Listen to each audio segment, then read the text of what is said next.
મિત્રો, આપણે આ કાર્યક્રમની બહુ શિરમોર પ્રસ્તુતિ તરફ આગળ વધીએ અને આજે આપણી સાથે જેઓ ખાસ વિશેષ સમય ફાળવીને ઉપસ્થિત રહ્યા છે એવા આપણા નામદાર પ્રિન્સિપલ ડિસ્ટ્રિક્ટ એન્ડ સેશન જજ શ્રી બીયુ જોશી સાહેબને આપણે સાંભળીએ. તેઓ 1976ના વર્ષમાં તેમણે લો પાસ કર્યું અને આણંદમાં એમણે લોની પ્રેક્ટિસ શરૂ કરી. 1999માં તેઓ ડિસ્ટ્રિક્ટ જજ કેડરમાં એપોઇન્ટ થયા અને કાયદા વિભાગમાં જોઈન્ટ સેક્રેટરી તરીકે પણ એમણે સુંદર સેવાઓ આપી છે. નવસારી, જૂનાગઢ અને ગાંધીનગરમાં પ્રિન્સિપલ ડિસ્ટ્રિક્ટ જજ તરીકે તેઓએ કામગીરી બજાવી છે અને હાલ એમની સેવાનો લાભ આપણને સુરતમાં મળી રહ્યો છે. તો વિનંતી કરું છું બીયુ જોશી સાહેબને કે આપ એમનું વક્તવ્ય આપશો. Thank you. સંદેશના એક્ઝિક્યુટિવ એડિટર શ્રી મનોજભાઈ ગાંધી, મંચસ્થ બિરાજમાન નજીમુદ્દીન મેઘાણી, શ્રી વિક્રમભાઈ દેસાઈ, આશિદ મહેતા, શ્રી પીજે જરીવાલા તથા સૌ શ્રોતાઓ. પ્રોપર્ટી લોઝ એન્ડ વ્યૂઝ અંતર્ગત પરિસંવાદની શ્રૃંખલામાં આજે વારસાગત મિલકતમાં સ્ત્રીઓના હક વિષય પર આ પરિસંવાદ યોજવામાં આવેલ છે. પ્રથમ હું થોડીક વિષય બહારની ચર્ચા એ રીતે કરવા માગું છું કે વ્યૂઝ અને પરિસંવાદનો જો અર્થ જોઈએ તો વ્યૂઝ એટલે વિષય સંદર્ભે પોતાના ખ્યાલો પ્રદર્શિત કરવા અને પરિસંવાદનો અર્થ ગુજરાતના શ્રેષ્ઠ શબ્દકોશ ભગવદો મંડળમાં પણ આપવામાં આવેલ નથી.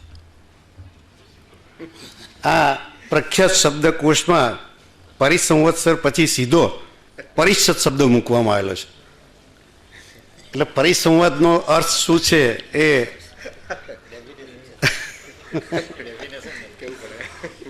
સંદેશ પરિવાર સમજાવશે.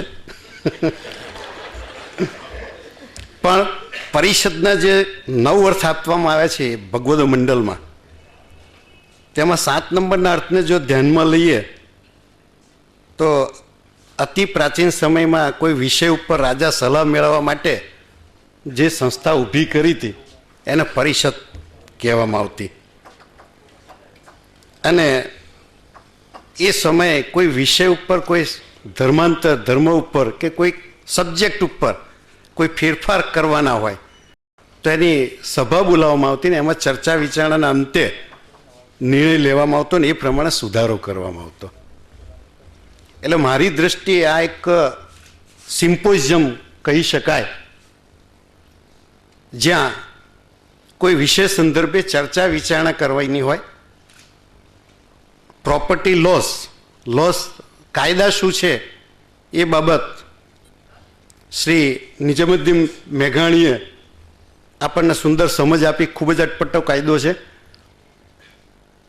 લોઝ એન્ડ વ્યૂઝ એટલે હવે આ જે કાયદા છે એ અંગે તમારા મત શું છે, ખ્યાલ શું છે, તેની ચર્ચા કરવી જોઈએ. તે અર્થ ધ્યાને લઈ હવે થોડાક આગળ વધીએ આપણે. તો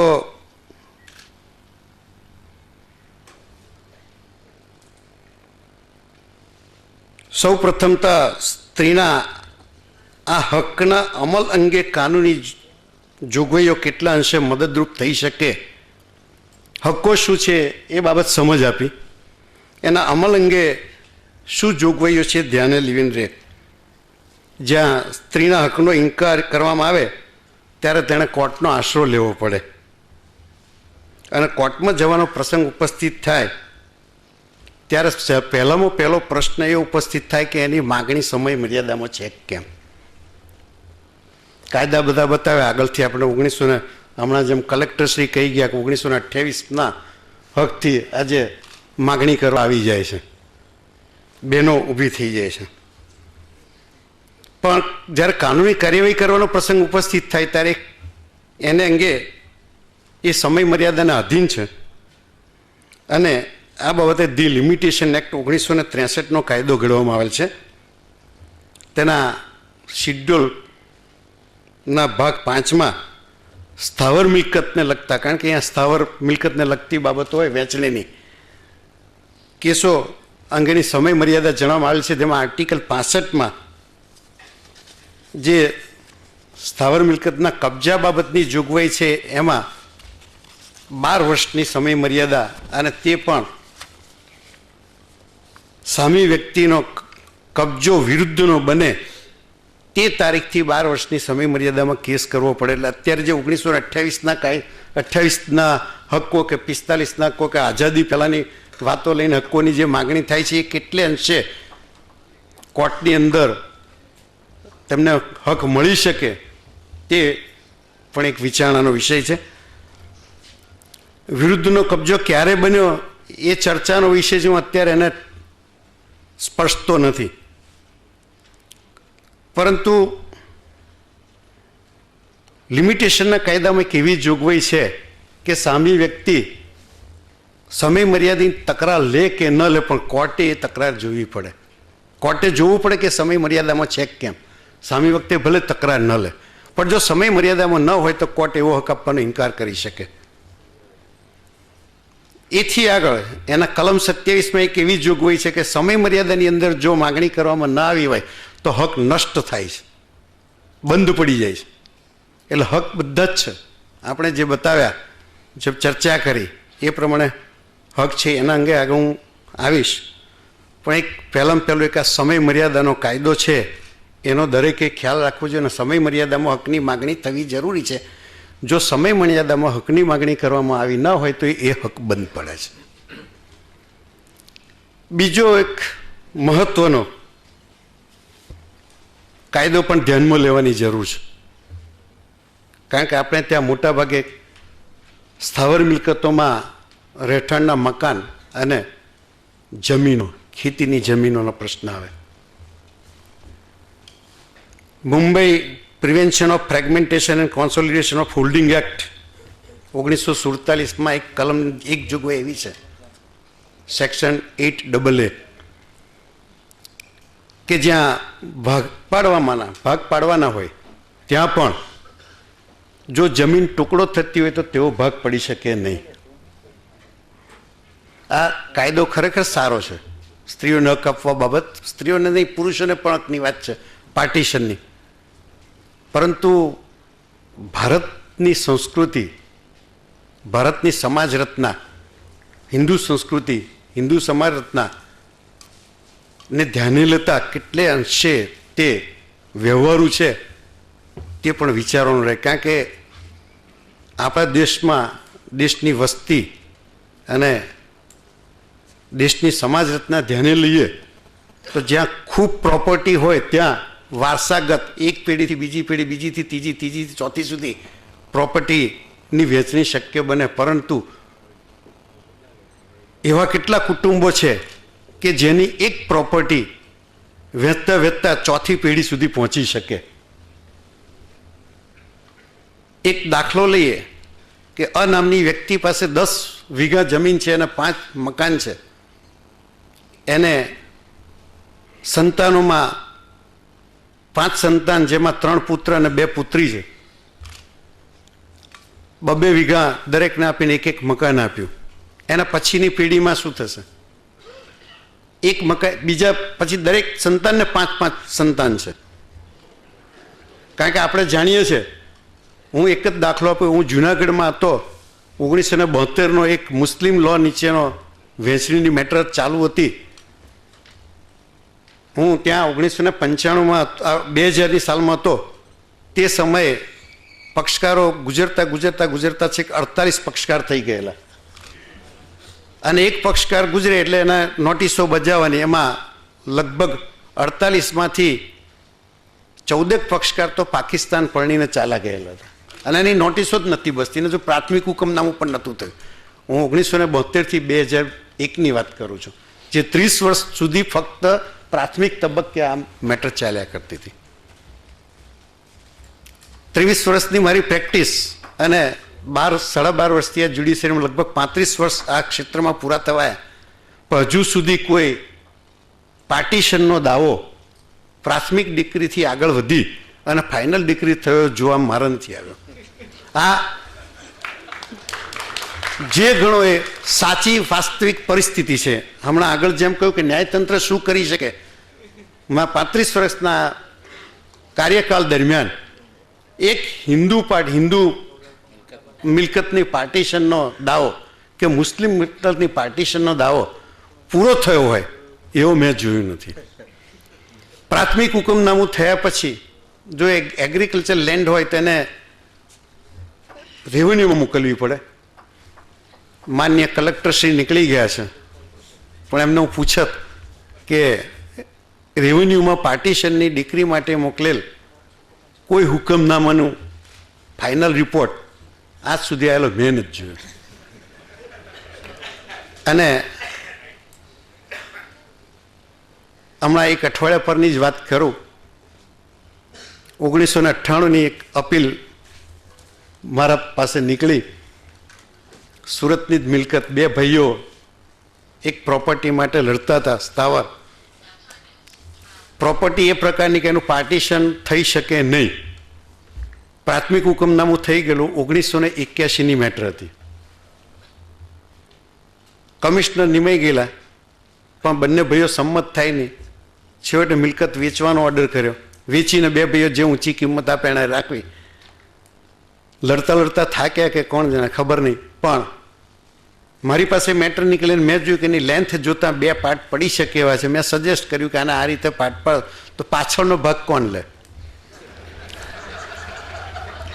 જ્યારે તકરારો ઉપસ્થિત થાય ત્યારે કેવી થાય છે? ફક્ત એક જ પ્રોપર્ટી ચોક્કસ, અને 81ની કિંમતને અત્યારની વેલ્યુ ઘણી વધી ગઈ છે, પણ ફ્રન્ટ પોર્શન અને પાછળનો પોર્શન.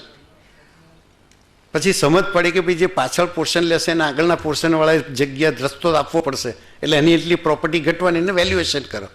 છેવટે પછી એ રીતે સંમત થયા, અને હજુ તો પાછું મોકલ્યું છે, ક્યારે નિકાલ થશે ગોડ નોસ. પરંતુ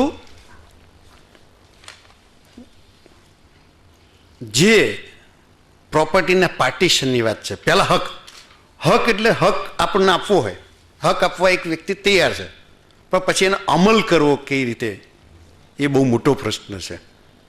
એક રહેઠાણ મિલકતની અંદર જો 5 ભાગીદાર હોય અને એકે છોડી દેવા તૈયાર ન હોય ને 5 એમ કે હું મારા આ મકાનની અંદર જ ભાગ જોઈએ, તો શું થશે એની કલ્પના કરી છે?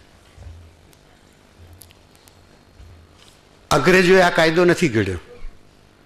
અંગ્રેજોએ અનેક કાયદા ઘડ્યા છે, અને એમના ઘડેલા કાયદામાં જવલ્લે સુધારા કરવા પડ્યા છે. એમણે બહુ દૂરંદેશી નીતિ અપનાવેલી છે. તમે કોઈ પણ અંગ્રેજોએ ઘડેલો કાયદો જુઓ, ભલે આપણને એ અંગ્રેજો વિરુદ્ધ આપણે હતા કે અંગ્રેજો આપણી સ્વતંત્રતા છીનવી લીધી હતી એવું આપણું માનવું છે, પણ એમણે ઘડેલા કાયદામાં ખૂબ દૂરંદેશી રાખી છે. આજે તમે જ્યાં જ્યાં અંગ્રેજોએ બનાવેલા મકાનો જોશો, સરકારી કચેરીઓ જોશો, તો એમણે આજથી 100 વર્ષ ઉપર બનાવેલી જગ્યા છે ત્યાં પણ આજે સમાવેશ થઈ શકે છે. અને આજે આપણે બનાવેલું એક સરકારી કચેરીનું મકાન જુઓ, 10 વર્ષમાં નાનું પડે છે. દૂરંદેશી નથી. એ લોકો આ બાબતને ટચ કરી નથી.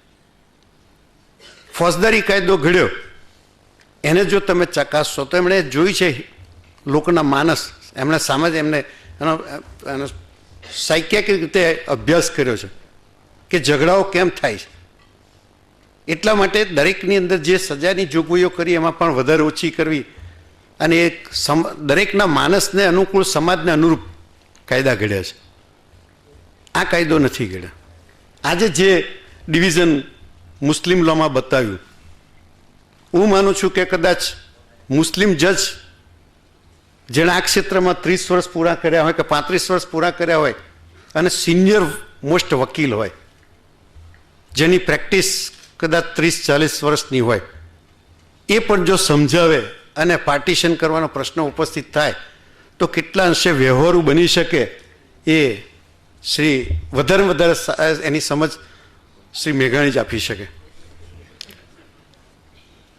એટલે જે પ્રિવેન્શન ઓફ ફ્રેગમેન્ટેશન એક્ટ છે, આજે ખેતીની જમીનોનો વિસ્તાર કેટલો, તમે એક ફેમિલીને કોઈ એક દાખલા તરીકે પકડો તો એની પાસે કોઈકની પાસે 1 એકર, 2 એકર, 5 એકર, કોઈ જેની પાસે સેંકડો એકર જમીન હોય એવી મિલકતોના પાર્ટીશનની મેટ્રો નથી. એ બધા રાજા મહારાજાઓ પાસે હતું. અત્યારે તો એવી મિલકતો કેટલાની પાસે? તો જમીન કેટલી હોય? 1 એકર જમીન હોય, એમાંથી વર્ષે કેટલું ઉત્પન્ન થતું હોય? એની અંદર 5 ભાગીદારો આવી જાય કે હવે હમણાં ભાગ પાડીને વેચી આપો. આ તો 5 તો ફક્ત પહેલી પેઢીમાં થાય છે, પછી સેકન્ડ, થર્ડ, ફોર્થ. એટલે મારું કહેવું એવું નથી કે હક ન આપવો જોઈએ, હક ચોક્કસ આપવો જોઈએ, પણ એક આપણી જે સમાજ રચના છે, બીજી કોમ્યુનિટીની તો ખબર નથી, પણ હું મારી જ્ઞાતિની વાત કરું. મારું નીટિવ ઉમરેઠ, બહેનો પરણાવેલી એક અમદાવાદ અને એક મદ્રાસ, એ ત્યાંથી ભાગ લેવા આવે પ્રોપર્ટીમાં, આવીને ત્યાં ઉપયોગ કરી શકવાની નથી. ખેતીની જમીનો ગણોદરામાં જતી ન ગઈ હોય, માનો કે છે, તો એના પાર્ટીશન કરો તમે. શક્ય છે, ફ્રેગમેન્ટેશન એક લાગુ નથી પડતો, માની લઈએ કે ટુકડો નથી થતો, અને દરેકને હિસ્સે 20 ગુંઠા એ ટુકડો ગણાય, તો 25-25 ગુંઠા જમીન આવે છે. ઓલ રાઈટ, જે બેન બોમ્બે પરણેલી છે, જે બેન અમદાવાદ પરણેલી છે, આવીને ખેતી કરવાની નથી. અલ્ટિમેટલી એ કોઈકને સોંપશે, એમાંથી ઘણો ધરાવનો કેસ ઉત્પત્તિ, જમીન તો જતી જ રહેવાની છે, એના હસ્તે શું મળવાનું છે? એટલે કેટલું પ્રેક્ટિકલ છે, હક છે, પણ વાસ્તવિક સ્થિતિ શું છે? એ હક આપવાની અંદર કે એની વહેંચણી કરવાની અંદર જે એની પાછળનો કાયદાનો હેતુ છે, એ ઓબ્જેક્ટ સફળ થવાનો છે. હું માનું છું કે ઘણા ઓછા કુટુંબો એવા હશે કે જેની અંદર એકથી બીજી પેઢી કે બીજીથી ત્રીજી પેઢીમાં કે ત્રીજીથી ચોથી પેઢીમાં વારસાગત મિલકત મળી શકે. તે જ રીતે રહેઠાણના મકાન માટે પણ એવું છે કે જો એનું પાર્ટીશન શક્ય ન હોય તો એને પછી ખાંડી નાખવી, જેને શબ્દ કહેવાય, એટલે કે એનો ખંડી વેચી દેવી અને પછી પૈસા આપી દેવા સરખે હિસ્સે. શું મળ્યું? અલ્ટિમેટલી કુટુંબની મિલકત જતી રહી. બીજું, જે કુટુંબ ભાવના, જે સંયુક્ત કુટુંબ ભાવના, જે કુટુંબ ભાવના વર્ષોથી ચાલી આવતી હતી, આનાથી આ હક લેવાથી શું થશે? ભાઈ બહેન વચ્ચે જેમ આગળ કહ્યું એમ કે તકરારો ઉપસ્થિત થશે, એકબીજાના સંબંધો નહીં રહે, મોડું જોવાનું નહીં રહે, અને અલ્ટિમેટલી લડીને મળશે શું? મેં જણાવ્યું તેમ આજ સુધી 35 વર્ષમાં મેં કોઈ દાવો પૂરો થયેલો જોયો નથી. કે એમાં 2 તબક્કા આવે છે. મિલકતની હક અંગેના દાવા કે એની વહેંચણીના દાવાની અંદર પ્રથમ પ્રાથમિક હુકમનામું થાય અને ત્યાર પછી આખરી હુકમનામું થાય. એ પ્રાથમિક હુકમનામું થવામાં વર્ષો વીતી જાય અને ત્યાર પછી મેં કહ્યું એમ રેવન્યુમાં મોકલવામાં આવે ખેતીની જમીનનું કે સ્થાવર મિલકતનું જો કમિશનર નીમવામાં આવે તો એ પ્રોસેસ કરવામાં પણ વર્ષોના વર્ષો નીકળી જાય. એની પાસે ખર્ચ એટલું થાય, કદાચ ઘણી વખત મિલકતની કિંમત કરતાં ખર્ચ વધી જાય. એટલી મિલકતો નથી કે જેના પાર્ટીશન આ રીતે શક્ય બને. હા, ચોક્કસ પહેલાં કરતાં અત્યારે એટલો ફરક પડ્યો છે કુટુંબ નિયોજનના પ્રતાપે. હવે કદાચ વારસોની સંખ્યા ઘટી છે, પરંતુ સામે સામે મિલકતો પહેલાંના જેટલી વસાઈ નથી શકાતી. શહેરની અંદર એક પ્રોપર્ટી વસાવી તો આખી જિંદગી સર્વિસ પૂરી થઈ જાય ત્યારે એક પ્રોપર્ટી વસાઈ શકે, અને એની પાછળ 5 જણ માગનારા હોય ને પછી તકરારો ઉપસ્થિત થાય, કુટુંબ વેરવિખેર થઈ જાય. એટલે હક છે, પરંતુ તેનું પાર્ટીશન કેટલું શક્ય છે? બીજું એક દાખલો આપો. મારી પાસે એક કેસ ચાલતો હતો. બેન આ રીતે આવી ગઈ, મેં એને ખાલી એટલું પૂછ્યું કે બેન તાર નણંદ છે? તો કે મેં કહ્યું તાર પતિની પ્રોપર્ટીમાં ભાગ આપ્યો? એ માગશે તાર જોઈશું. જે સમન્યાય ઇક્વાલિટીની વાત કરી, ઇક્વાલિટી બિફોર લો. મને મારા પિયરમાં ભાગ જોઈએ તો મારે નણંદને આપવો પડે. આ વાત નહીં સમજ. આ તો એક્ઝામ્પલ આપું છું. ઘણી વખત જે અત્યારે જે દુરુપયોગ થઈ રહ્યો છે એ રીતે થઈ રહ્યો છે કે ભાઈઓ પ્રોપર્ટીનો બાનાખત કરી આપે, પછી પ્રોપર્ટીની કિંમત વધે એટલે બેન મારફત દાવો કરાવે, પોતે ચૂપચાપ રહે, પરચેઝ અને પેલો લડ્યા કરે. બેનનો હક છે, પ્રોપર્ટી ટલ્લે ચડી જાય. શું પરિણામ શું આનું? વર્ષો સુધી ઘણી પ્રોપર્ટીઓ તકરાર મારે, વર્ષો સુધી ઘણી પ્રોપર્ટીના નિકાલ થાય નહીં, વિભાજન થાય નહીં, અને અલ્ટિમેટલી પરિણામ શું? તો કાંઈ નહીં, વકીલો કમાય, કોર્ટના કેસના ભરણ વધ્યા કરે. એ સિવાય એનો કોઈ સમાજની દ્રષ્ટિએ સમાજને ખરેખર કોઈ બેનિફિટ મળે છે ખરો? જે હું સિમ્પોઝિયમ કહું છું એ આ છે. અહીંયા જે વિદ્વાનો બેઠા છે તેમને ખબર છે કે રાષ્ટ્રીય કક્ષાએ એક નેશનલ લો કમિશન છે અને રાજ્ય કક્ષાએ એક સ્ટેટ લો કમિશન છે. તો આવા સિમ્પોઝિયમ યોજી જે કંઈ કાયદાની જોગવાઈઓ છે એમાં કેટલી વ્યવહારુ છે, કેટલી નથી, અને વ્યવહારુ નથી તો એનો કઈ રીતે રસ્તો થઈ શકે એ બાબતે નિર્ણયો લઈ એને લો કમિશનને મોકલવા જોઈએ ને એ પ્રમાણે કાયદામાં ફેરફાર થવા જોઈએ.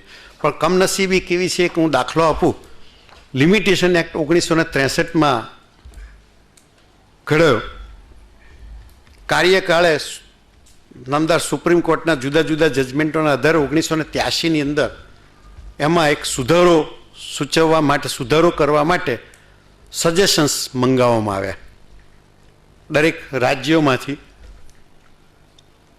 હું 2003માં જ્યારે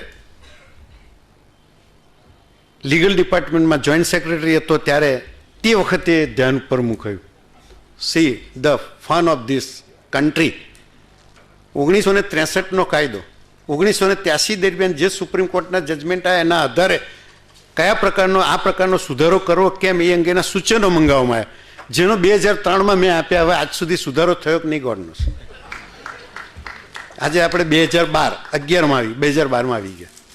એટલે 83માં જે સુધારો 63 થી 83 દરમિયાન આવેલા સુપ્રીમ કોર્ટના જજમેન્ટ આધારે સૂચવવામાં આવ્યા એનો સુધારો હજુ સુધી નથી થયો. એટલે ખરેખર સિમ્પોઝિયમની અંદર ચર્ચા કરીને આ બાબત મૂકવી જોઈએ અને ચર્ચાના અંતે પછી એને લો કમિશનમાં મોકલી આપવા જોઈએ સૂચનો. એવું એક મારું સંદેશ પરિવારને સૂચન છે કે તમે જે કંઈ વ્યૂઝ માગો, પ્રશ્નોત્તરી થાય, એમાંથી જે કંઈ નિષ્કર્ષ નીકળે અને એમ લાગે કે ભાઈ આ કાયદાની અંદર આટલો સુધારો કરવાની જરૂર છે તો એને મોકલી આપવું. હવે આગળ વધીશું. શ્રી મનોજભાઈ ગાંધીએ એમ કહ્યું કે ન્યાયતંત્રમાં આ અંગે કેવા કેવા પ્રશ્નો આવે છે. મેં જે પ્રશ્નો તો આવે છે એ બતાવી દીધા, અને એ સનાતન સત્ય છે, કોઈ સ્વીકારે કે ન સ્વીકારે, મને સ્વીકારવામાં સેજ પણ ક્ષોભ નથી, લાંબો સમય એમાં રહેવા છતાં.